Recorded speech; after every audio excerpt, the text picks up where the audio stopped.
हरे राम राम राम हरे हरे। श्री श्रीमद् भागवतम तृतीय स्कंद पंचविंशो अध्याय त्रित्रिंशत् श्लोक चल रहा है हमारा। तो शिव टीका पढ़ रहे हैं। तो कल यहां पता चला भक्ति स्वाभाविक ही होनी चाहिए। भक्ति तभी है जब स्वाभाविक हो, चाहे जड़ जगत हो चाहे चित जगत। जड़ जगत में जो भक्ति कहते हैं पितृ भक्ति, मातृ भक्ति, पति भक्ति, देश भक्ति, ये भक्ति हो सकती है बेशर्ते स्वाभाविक हो, अनिमित्ता हो। दो शब्द आए थे, अनिमित्ता और स्वाभाविक। स्वाभाविक वस्तु अनिमित्ता होती है, अनिमित्ता ही स्वाभाविक होती है। अहेतुक्य प्रत्यहता याद परिचित थी सवै पुंसांग प्रोधर्मो, ये तो भक्ति अधोक्ष है। अहेतुक्य प्रत्यय जो शब्द है, भक्ति कैसी होनी चाहिए? अहेतुक की अप्रतिहत।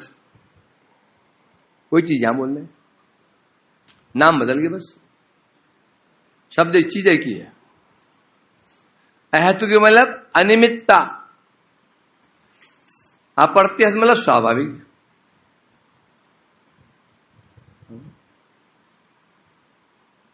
अप्रत्यहत मतलब जो कभी नष्ट नहीं हो।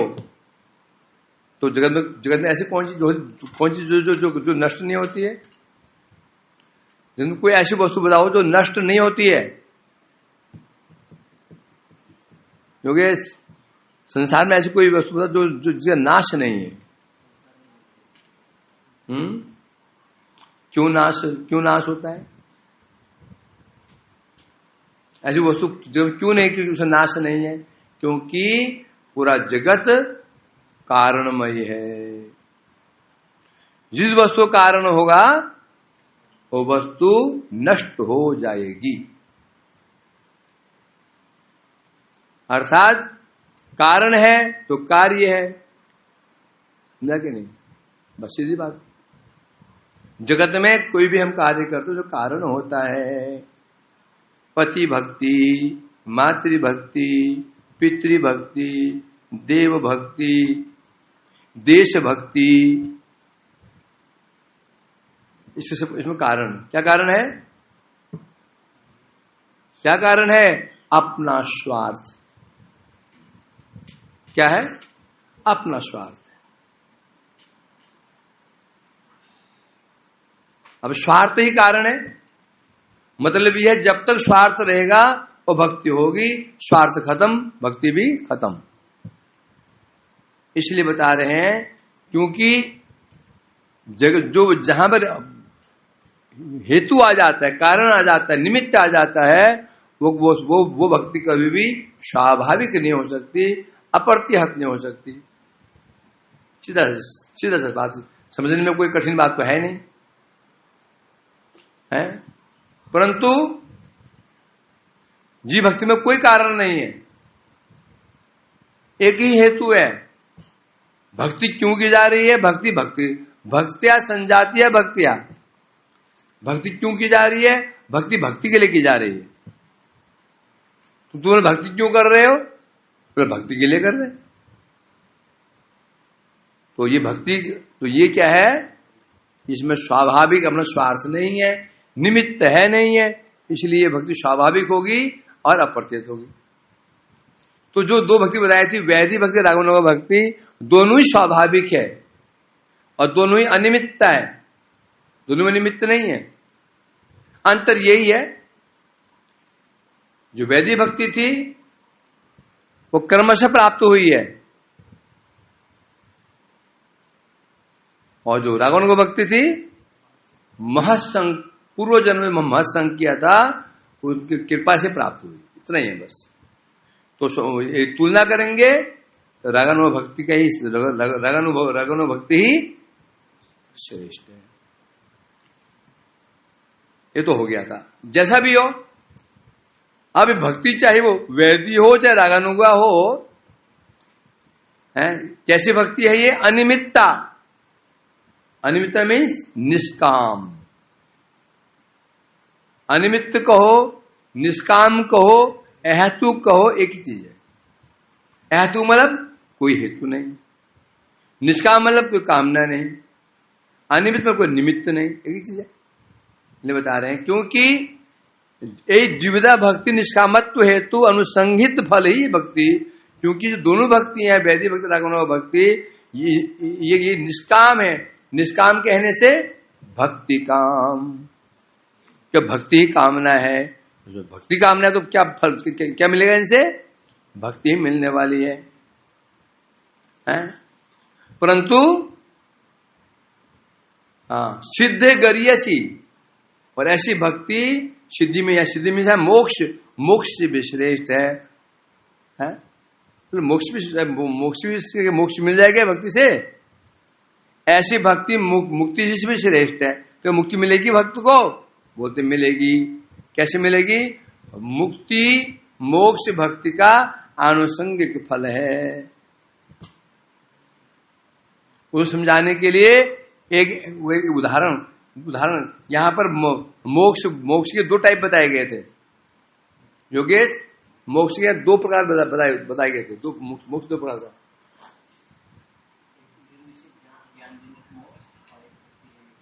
एक मोक्ष निर्विशेष ब्रह्म ज्ञान जनित, जो निर्विशेष ब्रह्म ज्ञान का अवलंबन करने से प्राप्त हुआ। दूसरा मोक्ष भक्ति जनित, भक्ति से प्राप्त हुआ है। इसको समझाने के लिए अब पहले वाला ठीक है, ज्ञान साधन जनित मोक्ष, ज्ञान साधना से मुक्ति प्राप्त हुई, क्लियर है। अब भक्ति में तो भक्ति से मुक्ति कैसे मिल जाएगी? मोक्ष किसका फल है? ज्ञान का। तो ज्ञानी व्यक्ति मुक्ति प्राप्त कर लेता है क्योंकि ज्ञान साधना करता है, ठीक है। अब भक्त तो साधना करता नहीं है, भक्ति ज्ञान साधना करता नहीं है, तो बिना ज्ञान साधना के मुक्ति कैसे मिल जाएगी? बिना ज्ञान साधना के मुक्ति कैसे मिल जाएगी? तो समझाने के लिए क्या एग्जांपल दिया था?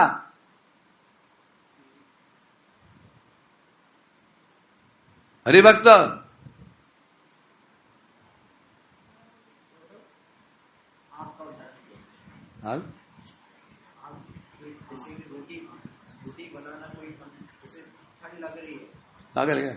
जठरानल जरियत्यासु कोशम जठरानल, ये भी है, यही है। जब हम भोजन करते हैं तो पेट में जठराग्नि क्या करती है? तो जीर्ण कर देती है। जीर्ण मतलब जला देती है।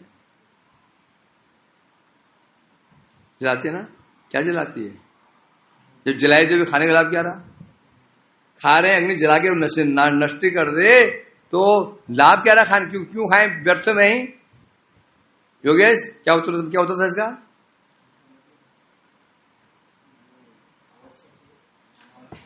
जब हम खाते हैं जठराग्नि, जो खाते हैं उसका सार अंश है उसको नहीं जलाती,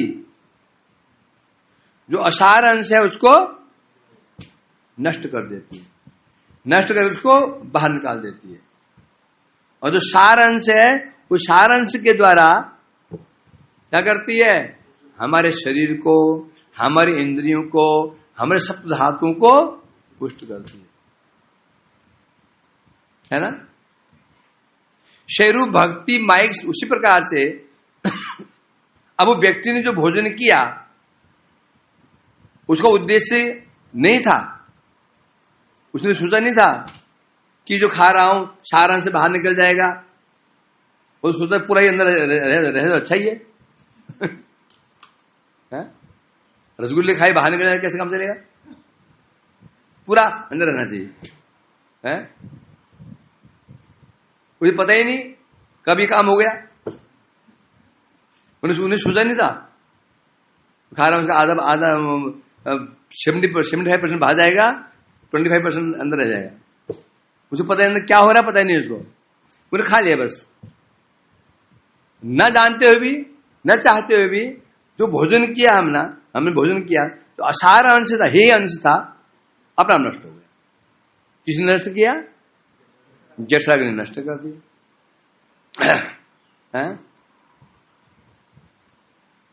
उसी प्रकार जब हम भक्ति करते हैं, भक्ति का फल क्या है? विषयों का नाश, विषय आसक्ति का नाश, संसार आसक्ति का नाश करती है ना। जड़ीय विषय का नाश, रूप, रस, गंध, शब्द, स्पर्श, जड़ेंद्रियां, जड़ देह, इसका नाश करना भक्ति का काम है कि नहीं? बता रहे हैं यहां पर, जब अब भक्ति कार्य नाश करना है तो फिर बचा क्या? सब तो नाश हो जाएगा। भक्ति यदि भक्ति शरीर का नाश कर दे, इंद्रियों का नाश कर दे, विषयों का नाश कर, तो बचा क्या? तब बता रहे हैं, जो कहते हैं ना जठराग्नि क्या करती है? जो हम खाते हैं उसको हजम कर देती है। हम ये कहते हैं, है ना? सब हजम नहीं करती वो, जो असार अंश है उसको हजम मतलब नष्ट करना। हजम मतलब जो असार अंश है उसको ही नष्ट कर देती है। जो सार है उसको नाश नहीं करती, उसको शरीर में लगा देती है उपयोग में। तो जब भगवान की भक्ति शुरू कर देते हैं तो जो कहा गया भक्ति करने से क्या होता है? भक्ति करने से विषय नष्ट हो जाते हैं, आसक्ति नष्ट हो जाती है, कहते हैं ना, है? कहते हैं मतलब ये विषय भक्ति करने ये विषय नष्ट हो जाए, आसक्ति नष्ट हो जाए तो बचा क्या? फिर बताया था जीव के स्वरूप से आसक्ति को नष्ट कर ही नहीं सकता। जिस दिन जीव की आसक्ति खत्म हुई, जीव क्या बन गया? ये जड़ बन गया, फिनिश, वो बचा ही नहीं, आत्महत्या है। तो कह रहे नहीं, जैसे कहते हो मैं खाने से जठराग्नि सब हजम कर देती है, हजम नहीं करती है, उसमें सार अंश को नहीं हजम नहीं करती, असार को ही बाहर निकाल देती है, सार को सिम लगा देती है। उसी प्रकार भक्ति, यहां कहा भक्ति करने से विषय नष्ट हो जाते हैं, आसक्ति नष्ट हो जाती है, कहते हैं ना। कौन सी आसक्ति? जड़ीय, माइक, जड़ीय शब्द, स्पर्श, रूप, रस और गंध। तो जड़ीय जो पंच विषय हैं इनका विनाश कर देती है। और जड़ीय इंद्रियां, जड़ीय इंद्रिय हैं उनका विनाश कर देती है। और जो मैं करने वाला भी भाव है, इसका जितनी असार चीजें हैं, कौन सी असार चीजें हैं? माइक शब्द आदि, माइक करण, माइक कर्ता भाव जो है, ये असार है।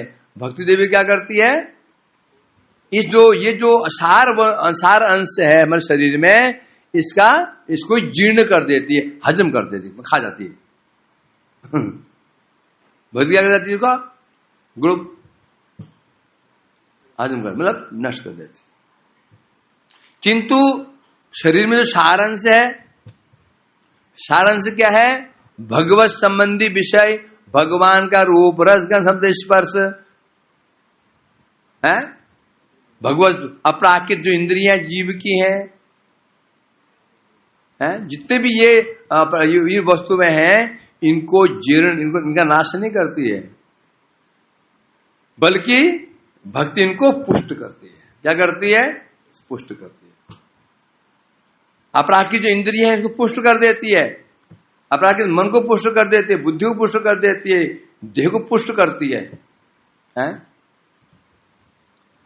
जैसे श्रुति में कहा गया चक्षु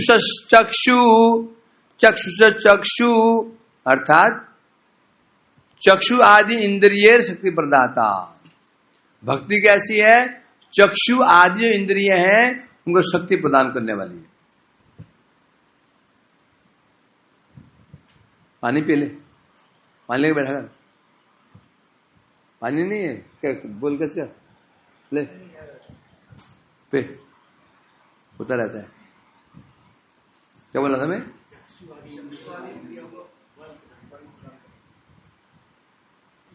क्या श्लोक था? चक्षुष चक्षु,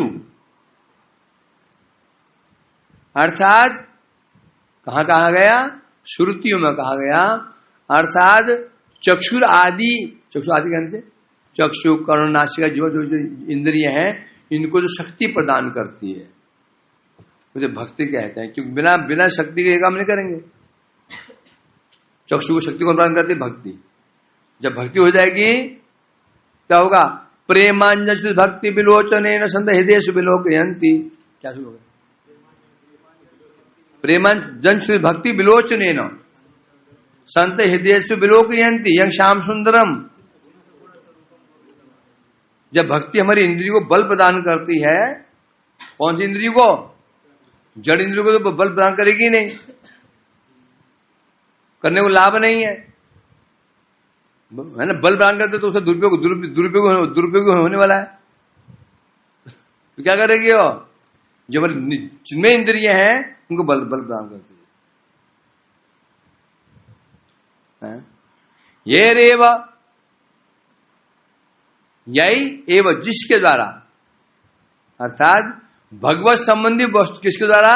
भगवत संबंधी वस्तु के द्वारा ही भक्तवा देह सिद्ध होता है। भगवत संबंधी वस्तु कहने से भगवत संबंधी कीर्तन, स्मरण, बंदन, दर्शन, कानों से श्रवण, जीवा से उनका प्रसाद आस्वादन, त्वचा से उनका स्पर्श, भक्तों चरण स्पर्श, और नासिका से उनका सुगंध ग्रहण करना। ये जो भक्ति भगवत संबंधी वस्तु में, इनके द्वारा क्या होता है? भक्तों का जो देह सिद्ध होता है। अतएव तो जहां कहा गया भक्ति विनाश कर देती है, इसका इंद्रियों का देह का विनाश कर देती है, क्या मानना पड़ेगा? कौन सा देह? जो माइक, जो शरीर में, जो हमारे शरीर में माइक, जो बताया था ना, जब साधन भजन शुरू कर देता है, शरीर के दो भाग हो जाते हैं, चित्त भाग, अचित भाग। क्यों? अभी तक सारा शरीर अचित ही था, क्योंकि अचित कार्य कर रहा था, जड़ीय कार्य कर रहा था। जैसे साधन में भजन शुरू करता है, दो काम कर रहा हो। क्या? एक भक्ति कार्य कर रहा है, जड़ कार्य कर रहा है, कथा भी सुन रहा है, सेवा भी कर रहा है गुरु वैष्णव की, और साथ में घर माता पिता भाई बच्चों उनकी भी सेवा कर रहा है। दोनों कार्य हो रहे हैं। अब हो गए दो भाग। अब जो भक्ति बढ़ेगी उसकी क्या होगा? जो उसकी चित्त भाग बढ़ना शुरू कर देगा। तो अचित भाग था कब होना शुरू हो जाता है? तो इसलिए बता रहे जो अर्थात जो असार अंश है शरीर में, क्या है? वो सूक्ष्म शरीर है, देह इंद्रिय आती हैं, इनको ही भक्ति नाश करती है। पर जो चिन्मय देह है, चिन्मय इंद्रिय है, तो नाश नहीं करती, इसको बढ़ाती है।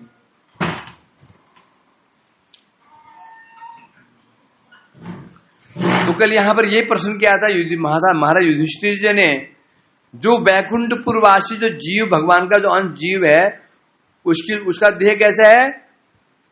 शुद्ध सत्व में देह है उसका। कैसा है? शुद्ध सत्व में देह। किनका? भगवान का, भगवान के भक्तों का देह कैसा है? शुद्ध सत्व में। शुद्ध को है, विशुद्ध को एक ही चीज है ना? तो ऐसे जो भगवान के जो परिकर हैं या शुद्ध जीव है, उसका इस जड़ शरीर से संबंध कैसे हो सकता है? शरीर कैसा है? जड़। वो जीव कैसा है? शुद्ध सत्व। संग कैसे हो सकता है? अपराकृत वस्तु का प्राकृतिक संग कैसे हो सकता है? हो सकता है क्या? जैसे जल का कमल के पुष्प से कभी संग नहीं होता। कमल के पुष्प को जल में डुबाए रखो 10 साल भी, बाहर निकालोगे, एक बूंद स्पर्श जल नहीं करेगा उसको, एक बूंद जल स्पर्श नहीं करेगा उसको, नहीं कर सकता। पा रहा है तो मिल ही नहीं सकी वस्तु में, है ना।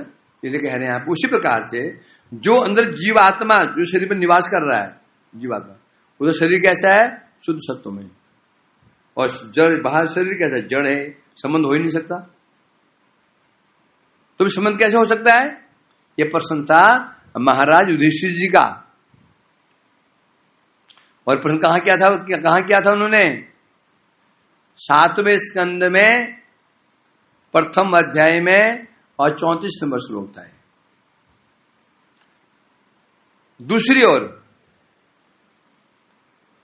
जेरु पुरुषेर प्रयत्न व्यतीत जठरस्थित अंगनी भूख तन्ना जीर्ण करे, जैसे हम जो खाते हैं बस हम अंदर जाकर के फिर उसको हजम करने चाहिए, प्रयास नहीं करते, करोगा खा लिया बस हो गया, फिर प्रयास करते हो हजम कैसे हो, हजम कैसे हो, हजम कैसे हो, हाथ से अंदर आग जलाते हैं क्या, हजम हो जाए जल्दी। हाँ कई लोग करते हैं खाने के बाद वो वज्रासन लगाते हैं, वो हजम बढ़ता है। और वज्रासन लगा रहा है, अंदर आग नहीं जला रहा है, हैं? हाँ तो कह रहे हैं जैसे व्यक्ति भोजन तो करता है बिना उसके प्रयत्न किए, जठर में जो अग्नि है वो खाए हुए अन्न को जीर्ण कर देती है, हजम कर देती है। एवं जे प्रकार जीर्ण करे, परंतु अग्नि को जीर्ण कैसे कर रही है, जी मतलब हजम कैसे कर रही है, इसको व्यक्ति नहीं जानता, हम नहीं जानते इसको। हो रहा है परंतु नहीं हो रहा होता तो 2 घंटे बाद 2 घंटे बाद पेट खाली कैसे हो जाता, और लाओ है कुछ बचाए देंगे, फिर जब दोबारा बर्तन नहीं खोजते अलमारी में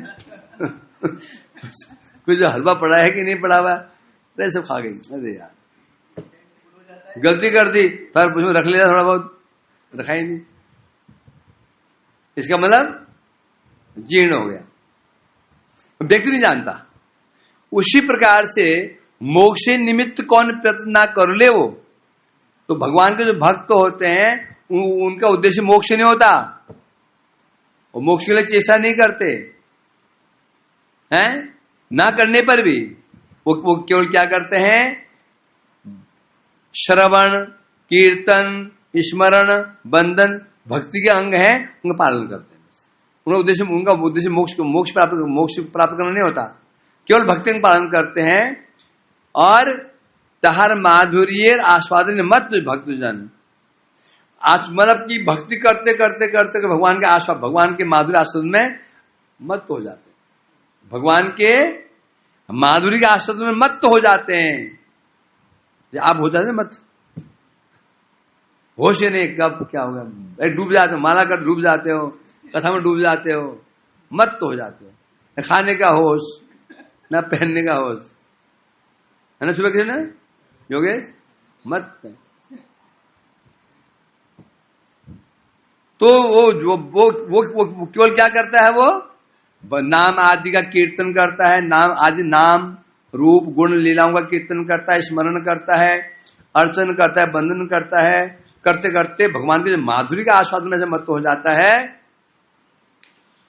भक्ति देवी संसार मुक्त करिया, कब भक्ति देवी संसार से मुक्त कर देती है उसे पता नहीं चलता।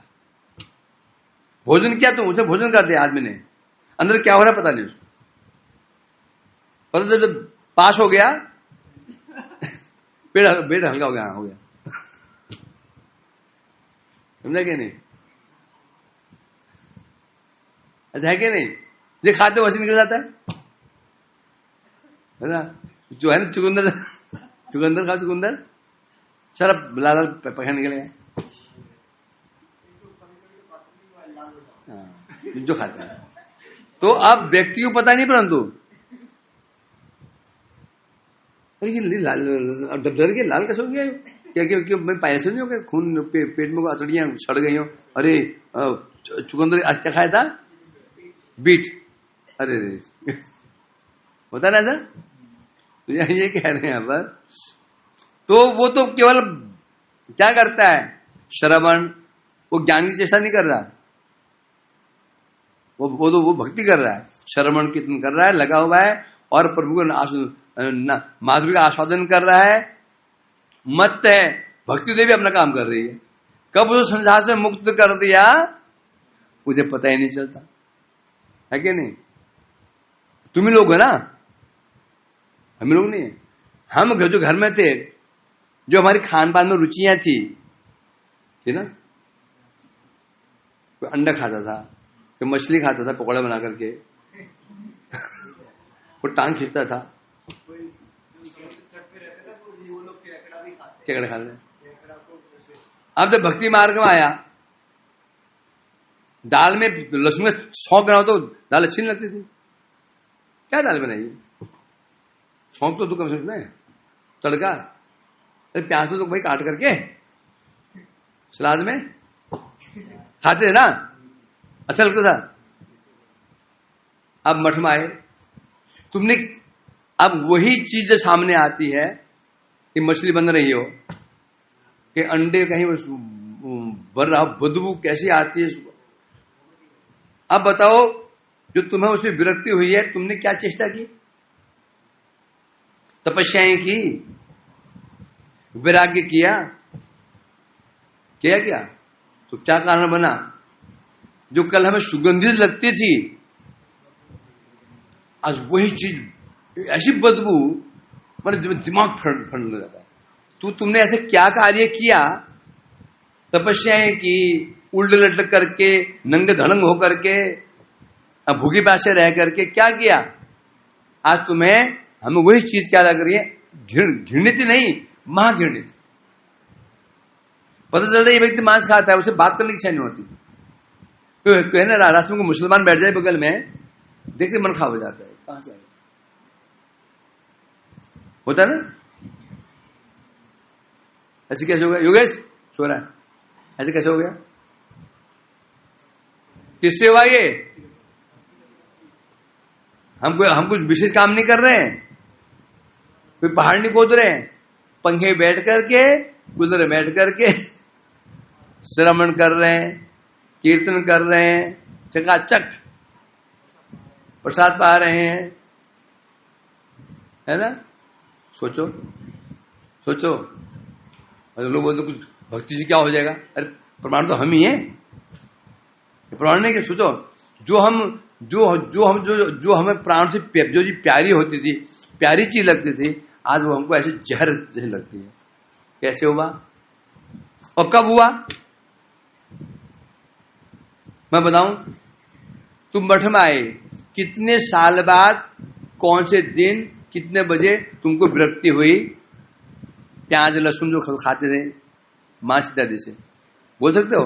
कौन से महीने में, कितने साल बाद, कौन से महीने की, कितने तारीख, कितने बजे? पता है कुछ? पता ही नहीं चला हो गया, पता ही नहीं चला कब हो गया। यही पता चला अब दुर्गंध आ रही है। इसे कहते हैं भक्ति की शक्ति। दुर्भाग्य है तथापि व्यक्ति को विश्वास नहीं होता। हमें विश्वास नहीं हो रहा, बोल। यदि विश्वास होता ना तो फिर उत्साह कम नहीं होता। अरे कुछ हो नहीं रहा है, कुछ हो नहीं रहा है। आश्चर्य की बात है ये, हमारे ऊपर उसे फल भी मिल रहा है, फल मिलते हम अनुभव नहीं कर पा रहे हैं कि कुछ है। यदि अनुभव हो जाए भक्ति में शक्ति है तो कभी उत्साह कम नहीं होगा, समझे कि नहीं? परंतु भक्ति काम कर रही है। दुर्देव अमार सेना में आदर नहीं। भक्ति इन्हीं शक्ति प्रत्यक्ष दिखाई पड़ी शक्ति, और शक्ति हमें दिखाई पड़ी ना, और क्या जाए। भक्ति मानने से पर जो मैं था, जो तुम थे, कितना अंतर पड़ गया? अभी कितना अंतर पड़ गया सुनो। अब भक्ति भी कैसे कर रहे हैं हम ही जानते हैं। भक्ति भी कैसी हो रही है ये हम ही जानते हैं। सोचो कितनी भक्ति शक्तिशाली है, कहां भक्ति हो रही है। नाम कर रहे हैं, बंदर भगाते हुए, केले खाते, ऊपर नीचे भागते, एक गप फोन चलाते, तो भी नाम काम कर रहा है, तो भी नाम काम कर रहा है। खाकर ठूस रहे हैं भोजन और काम हो रहा है प्रसाद का। क्या खा रहे हो? हम क्या क्या खाते हैं? प्रसाद प्रसाद खाते हैं क्या? ठूसते हैं, पर भोग कर रहे हैं भर के। नहीं वो नहीं, वो दो, वो नहीं, वो दो, वो वाला पल्ला वाला, वो मीठा वाला दो, तो प्रसाद है। सोचो सोचो सोचो, तो भी काम कर रहा है। प्रसाद बुद्धि नहीं है, प्रसाद बुद्धि नहीं है, तो भी काम कर रहा है। सोचो, यदि विश्वास हो जाए ये प्रसाद है, तो उसका फल क्या होगा? इतनी शक्तिशाली भक्ति है ना, तो भी हमें ही विश्वास नहीं हो पा रहा है। मन में कभी नहीं आता, क्या हो रहा है? कुछ तो नहीं हो रहा है, क्या हो रहा है? कुछ तो नहीं हो रहा है, बताओ। और क्या होगा? और क्या होगा?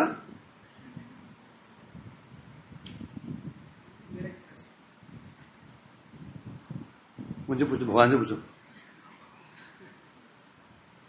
तो इसे कह रहे हैं यहां पर, हाँ, बस भक्त कुछ नहीं करता, बस वो भक्ति अंग पालन करता है, श्रवण कर, कोई ध्यान नहीं करता, योग नहीं करता, तपस्या नहीं करता, और तो श्रवण करता है, कीर्तन करता है, स्मरण करता है, अर्चन करता है, आरती करता है, बस करता है, और भक्ति अपना काम कर रही है। और कब वो मुक्त हो गया संसार से, उसे पता ही नहीं चला है। भक्त किंतु किस प्रकार है, वो समझ नहीं पाता कब हो गया, ये हो कैसा गया। जो मेरी पर इतनी आसक्ति माता पिता में थी, इतनी आसक्ति मेरे माता पिता में थी, इतनी आसक्ति पत्नी में थी, भोग में थी, ये कब हो गया, ये कब हो गया पता नहीं चलता उसको, है ना।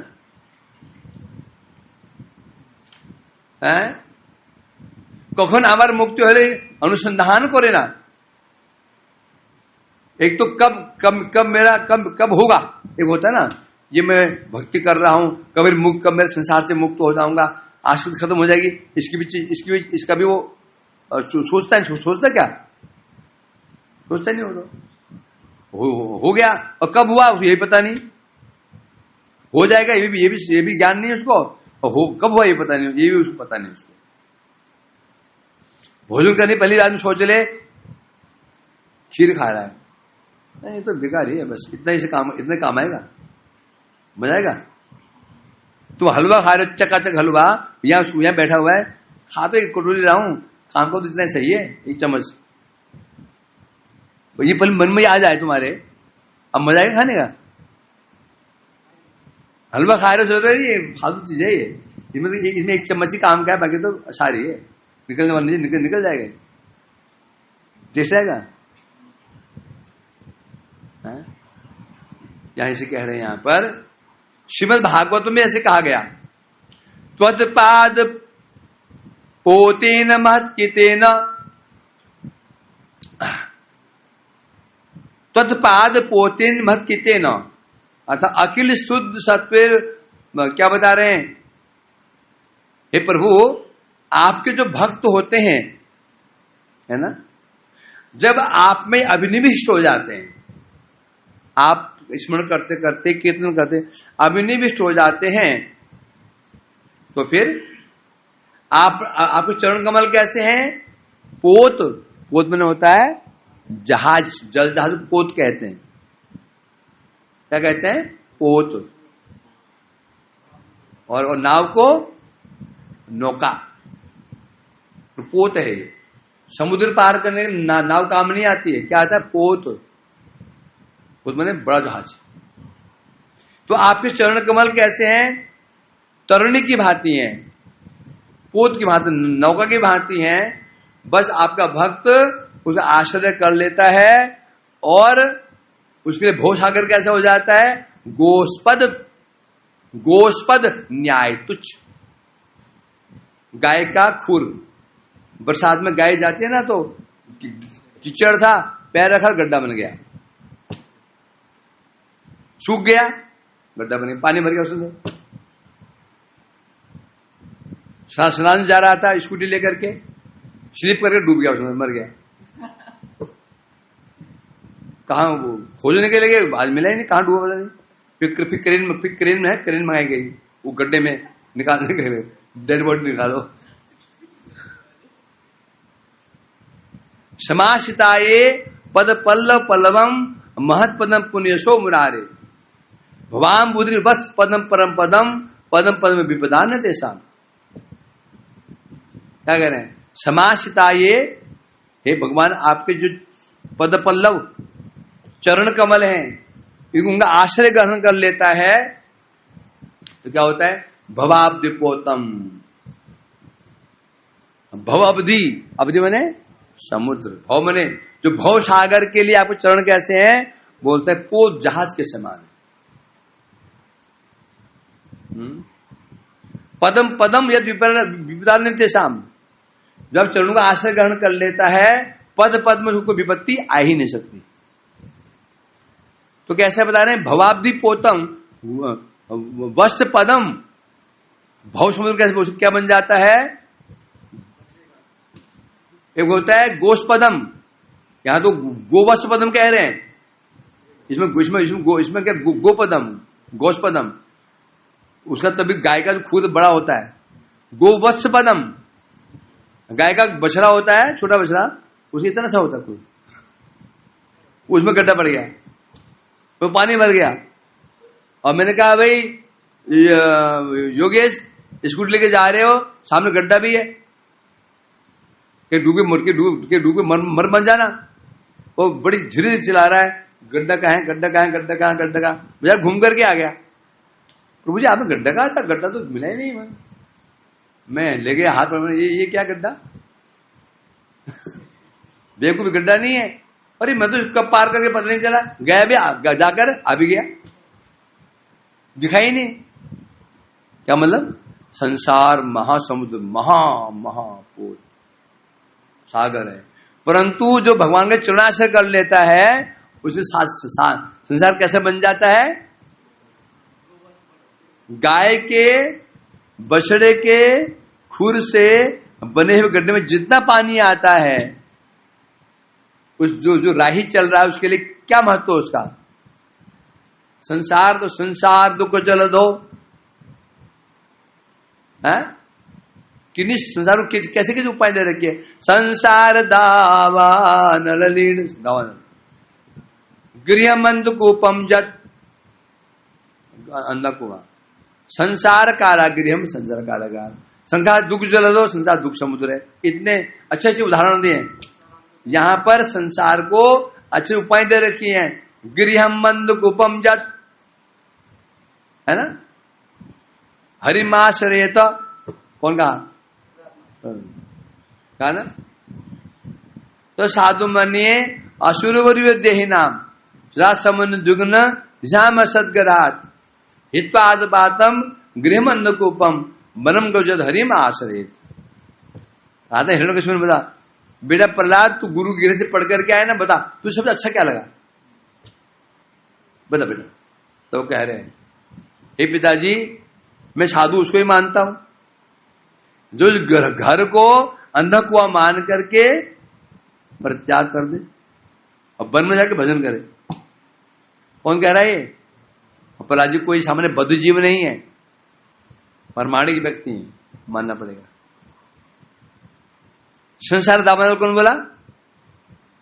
कौन लिखा अष्टक है? विष्णु ठाकुर बात, वो भी गलत नहीं बोल सकते हैं। कारागृहम गृहम कौन बोला? ब्रह्मा जी बोले, ये भी गलत नहीं। संसार दुख जल दो कौन बोला?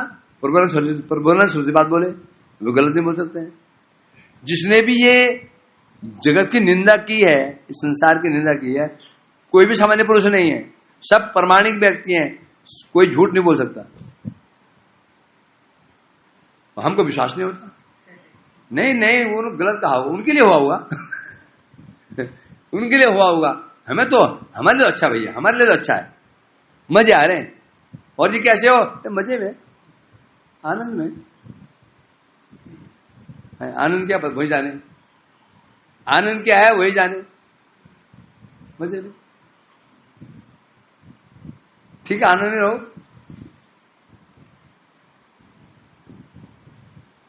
क्या चला था? हाँ, तो यहां कहते हैं अनायास ही कब वो भक्ति का आश्रय ग्रहण करके कब वो सागर पार कर गया उसे पता ही नहीं चलता। अर्थात भक्त भक्ति कर रहा है, भक्ति करते करते कब संसार से उसकी मुक्ति हो गई, मुक्ति मैंने क्या, आसक्ति नाश हो गई, फिर पता ही नहीं चला। इसे कह रहे हैं अच्छा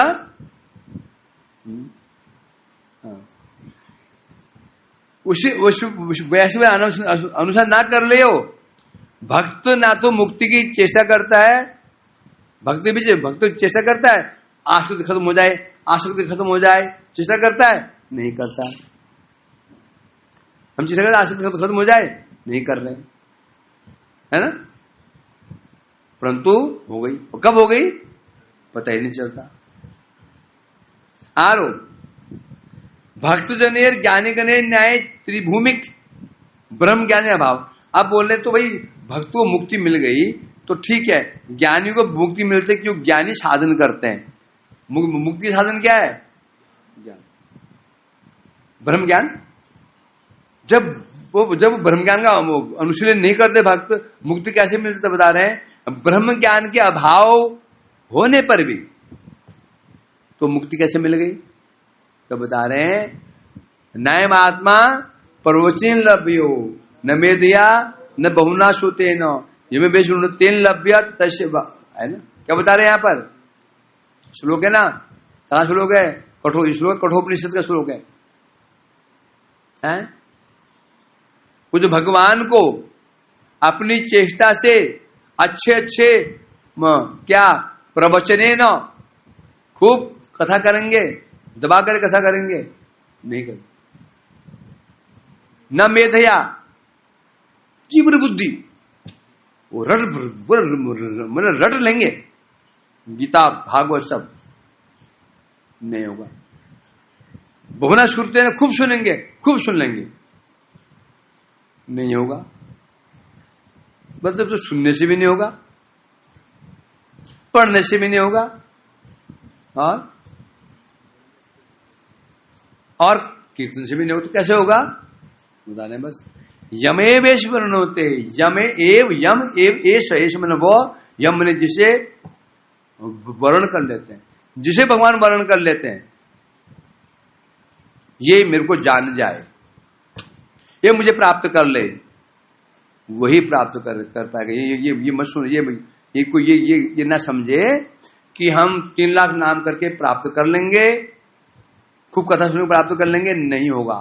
ठीक है, साधन करना ही है, परंतु कर ही लेंगे नहीं चलेगा, क्योंकि भक्ति साधन सिद्ध नहीं है।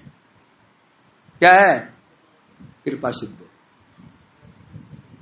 यदि कृपा ना करे भगवान तो कुछ नहीं कर सकते हो, इसलिए बता रहे। तो अब जो भक्त है उसको ज्ञान का, उसको ब्रह्म ज्ञान रहा ही नहीं है, परंतु कैसे हो गई, तो कैसे हो गई मुक्ति, कैसे हो गई संसार मुक्ति में, कैसे कर गई, भगवान की इच्छा से हो गई। और ब्रह्मज्ञानी की चेष्टा कर रहा है, उसको नहीं भी हो सकती है, प्रभु की इच्छा हो गई, इच्छा होते ही आसक्ति खत्म।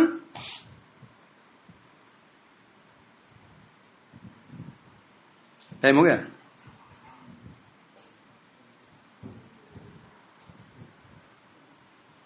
चलो। वांछा कल्पतरुभ्यश्च, भगवान से पूछो, हमसे पूछो, टाइम नहीं। हाँ भी बोलो, क्या क्या क्या क्या क्या था आज।